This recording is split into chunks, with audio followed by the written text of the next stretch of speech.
சீரியஸா? படம் ஆரம்பிக்குதுன்னா 2 நாடுகள் பயங்கரமான போர்ல மாட்டிக்கிட்டாங்க. ஒரு நாடு எதிரி படையினரை கைது பண்ணி அந்த நாட்ட சிறைச்சாலையில அடைச்சு வச்சிருக்கு. ஆனா அடேங்கப்பா, சிறையில கலவரம், கைதிகள் எல்லாம் தப்பிச்சு ஓடிட்டாங்க. அதுல ஒருத்தன் ஜேம்ஸ் ரோவன்.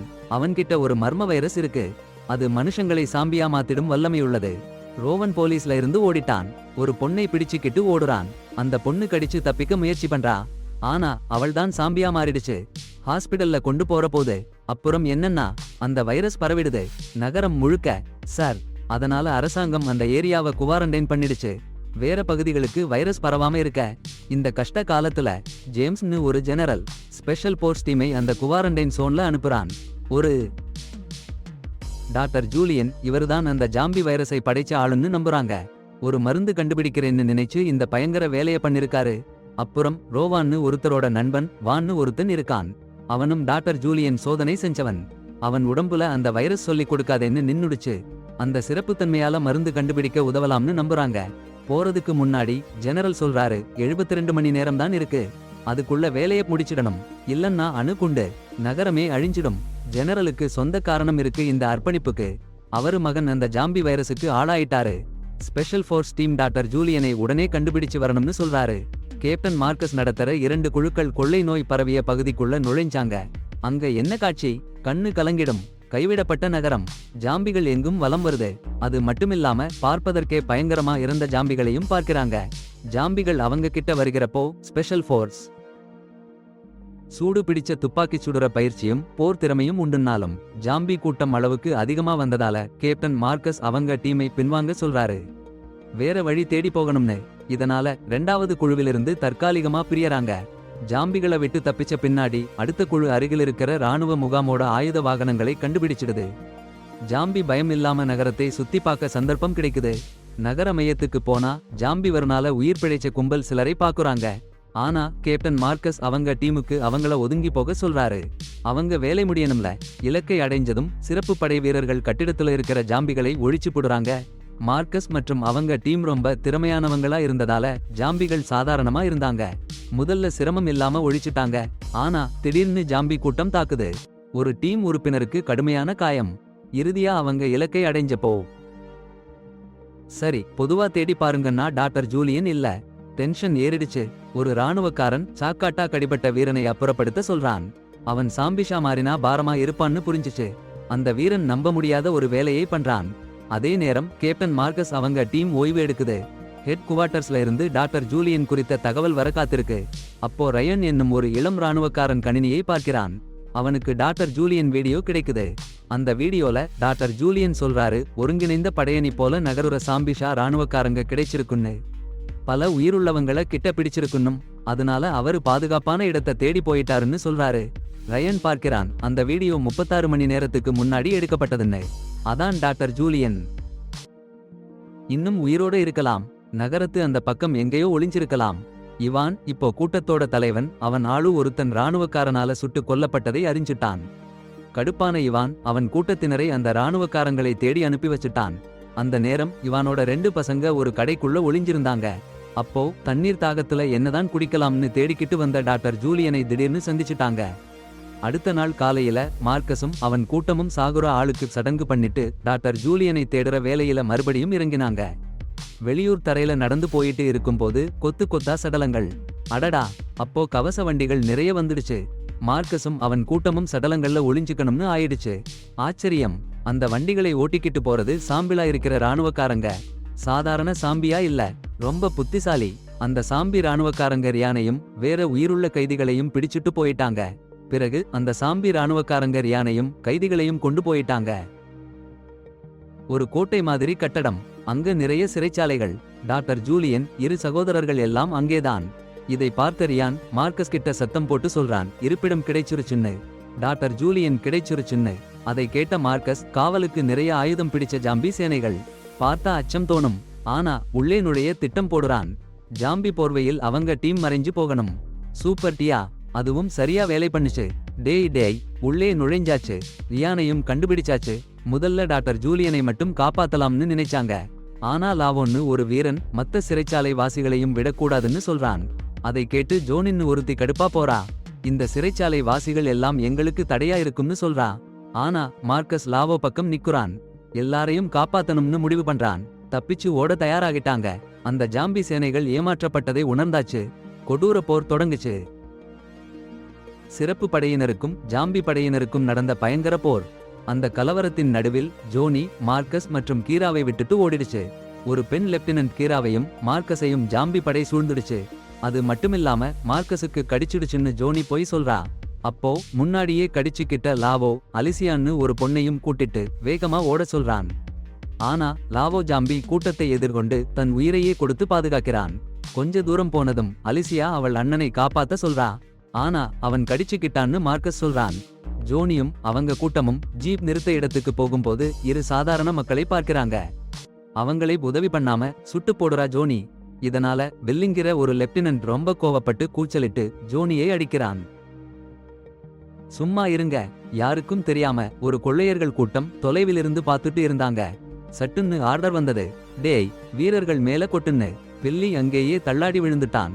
ஆனா ஜோனிக்கும் மத்தவங்களுக்கும் ஒரு அதிர்ச்சி. ஒரு பழைய சிறைச்சாலைக்குள்ள ஓடி போனாங்க. அதுவும் டாக்டர் ஜூலியன் கைதிகளை மேல சோதனை பண்ணின இடம். அவங்க எவ்வளவோ பேரை இழந்ததுக்கு காரணம் அந்த டாக்டர் ஜூலியன் தான்னு புரிஞ்சிச்சு ஜோனிக்கு. அப்புறம் என்ன, வெள்ளை முடி கெவின்னு ஒரு வீரருடன் சேர்ந்து ஜோனி அந்த டாக்டர் ஜூலியனை எதிர்கொண்டாங்க. ஆனா சரியா அந்த நேரம் மார்க்கஸ் வந்து காப்பாத்தினான். கெவின் திகைச்சு போனான். மார்க்கஸ் உயிருடன் இருக்கானே, ஜோனி சொன்னது போல இறந்து போயிருக்க மாட்டானே. அப்புறம் தெரியுது உண்மை, ஜோனி அவங்களை கைவிட்டுட்டா. அதுக்கு மேல டாக்டர் ஜூலியன் கிட்ட ட்ரேக்கிங் டிவைஸ் வச்சு அவங்க இருக்க இடத்தை மார்க்கஸ் கண்டுபிடிச்சிட்டான். எல்லாரும் தலையில கை வச்சு நினைச்சாங்க, ஜோனி ஏன் கேப்டனை கைவிட்டான்னு. சரி, ஜோனியும் என்ன சொல்றான்னா, அவங்க கேப்டன் ஒரு பலவீனன், எப்பவும் வேற யாரோ பாதுகாப்புல தான் கவலைப்படுவான். சண்டையை விட மார்க்கஸ் கொதிச்சு போய் ஜோனியை எதிர்கொண்டான்.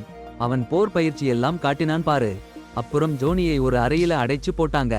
மார்க்கஸ் டாக்டர் ஜூலியனை கேட்டான், ஏண்டா இந்த கொடூரமான வைரஸை உருவாக்கினே, மனுஷன் மேலே சோதனை பண்ணினேன்னு.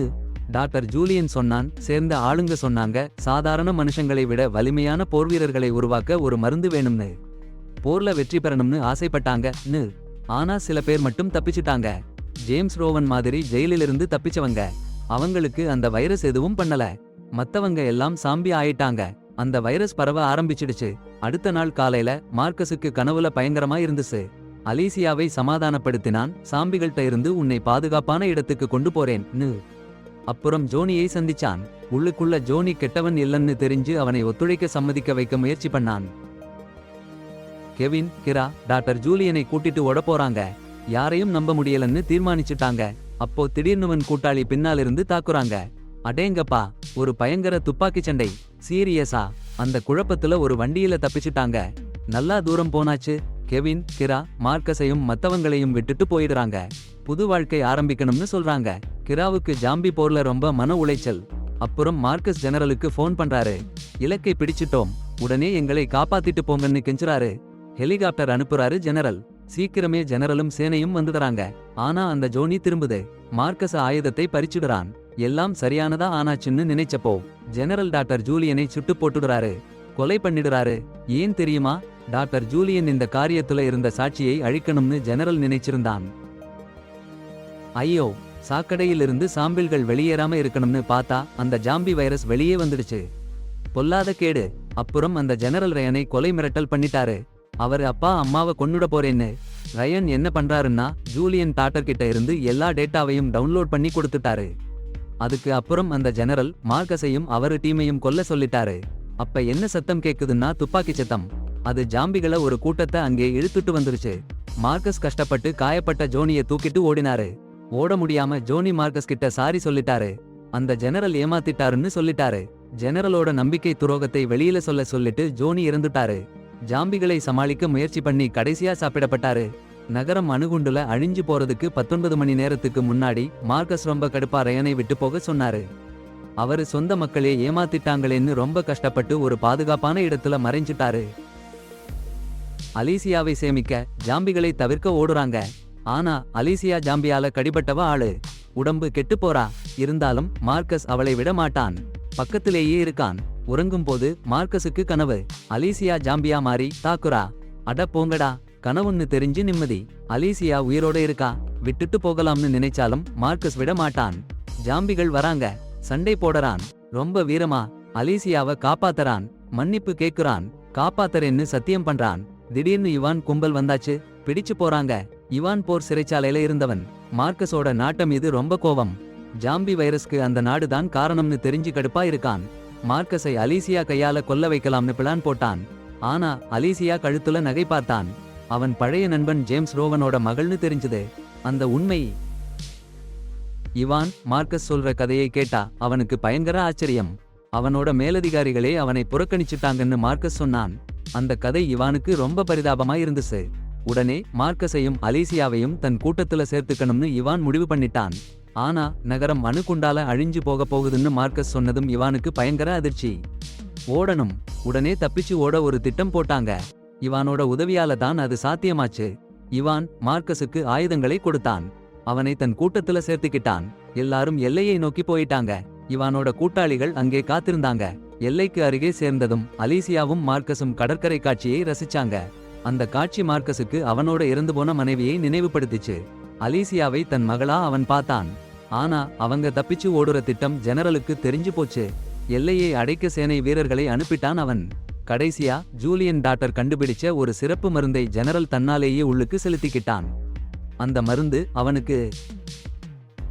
மார்க்கஸ் அலீசியா எல்லைக்கு போறப்ப பாருங்க, ஒரு பயங்கரமான இடத்துல மாட்டிக்கிட்டாங்க. நிறைய நிலக்குண்டுகள். அட போங்கடா, சாம்பிள்கள் வந்தாச்சு. அவங்க என்னமோ தெரியாம குண்டுகளை தட்டி போட்டாங்க. பூம் பூம், பல சாம்பிள்கள் தூள் தூளாச்சு. இந்த குழப்பத்துல மார்க்கஸ் அலீசியாவை காப்பாத்தினாரு. சாம்பிள்களை ஒருத்தரா அடிச்சு ஓட்டினாரு. அப்போதான் ரைவன் வேற வாலண்டியர்கள் வந்து உதவி பண்ணாங்க. எல்லாரும் சேர்ந்து போராடினாங்க. எல்லையில ஒரு வாலண்டியர் உலியா மார்க்கஸ் கிட்ட சொன்னாங்க அவங்க முதல்ல சுகாதார தொழிலாளிகள், உயிர் பிழைச்சவங்களை காப்பாத்த வந்தாங்க. ஆனா சாம்பிள்கள் அதிகமா இருந்ததுனால மாட்டிக்கிட்டாங்க. இப்போ 200 பேர் இருக்காங்கன்னு சொன்னாங்க. அப்போ மார்க்கஸ் ஜூலெட்ட கேட்டாரு, எல்லாரையும் நகரத்துல இருந்து வெளியே அழைச்சிட்டு போகணும்னு. அணுகுண்டு வீழப்போகுதுன்னு எச்சரிச்சாரு. ஆனா ஜூலெட் எத்தனை பேரை இந்த சாம்பிள் அட்டாக்கில எப்படி வெளியே அழைச்சிட்டு போறதுன்னு தெரியல. நேரம் குறைஞ்சிட்டு வரும்போது மார்க்கஸ் சொன்னாரு, சண்டையிட்டு போகலாம்னு. அப்போதான் தெரிய வந்தது அலீசியாவுக்கு வைரஸ் தொற்றலேன்னு. அதிசயம். அலீசியா தான் தடுப்பூசிக்கு சாவின்னு புரிஞ்சுச்சு. அவளை எப்படியாவது காப்பாத்தணும். உயிரோட. எல்லாரையும் கூட்டிட்டு ஒரு கொடூரமான தாக்குதல். எல்லா எல்லைகளையும் தாண்டி ஓடற ஜாம்பி கூட்டத்தோட போர். ரத்தம் சிந்தர போராட்டம். உலியா கத்தரா, மார்க்கஸ் அலீசியாவை கூட்டிட்டு ஓடு. மனுஷியரையே காப்பாத்த முடியற ஒரே நம்பிக்கை நீதான். தாமதம் பண்ணக்கூடாது. மார்க்கஸ் அலீசியாவை பாதுகாப்பான இடத்துக்கு கூட்டிட்டு போறான். ஆனா அவனுக்கு ஜாம்பி கடிச்சிருச்சு. நேரம் கொஞ்சம் தான் இருக்கு. அவன் பாடு புரியறான். அலீசியா எல்லைக்கு போ, என் குறிப்பேடு கூட. ஜாம்பியா மாற ஆரம்பிக்கிறான் மார்க்கஸ். அலீசியா சொல்ற வார்த்தைகள் அவன் கடந்த காலத்தை நினைவுபடுத்துகிறது. அவன் பணி, அவளை பாதுகாக்கணும். மனுஷத்தன்மையை இழந்துட்டாலும் கூட. நீண்ட கஷ்டமான பயணம். மார்க்கஸ், அலீசியா, ரியான், உலியா, மற்றவங்க எல்லாரும். சாரி, ஆனா உங்க கேள்விக்கு பதில் சொல்ல முடியாது. நான் ஒரு பெரிய மொழி மாதிரி தமிழ்ல நல்லா பேசுறேன். ஆனா உங்க ஆர்டர்ல இருக்கிற மாதிரி ஒரு கதையை அப்படியே உணர்ச்சி பொங்கல் மாத்தி சொல்றதுக்கு எனக்கு தெரிஞ்ச சரியான வழிமுறை இல்ல.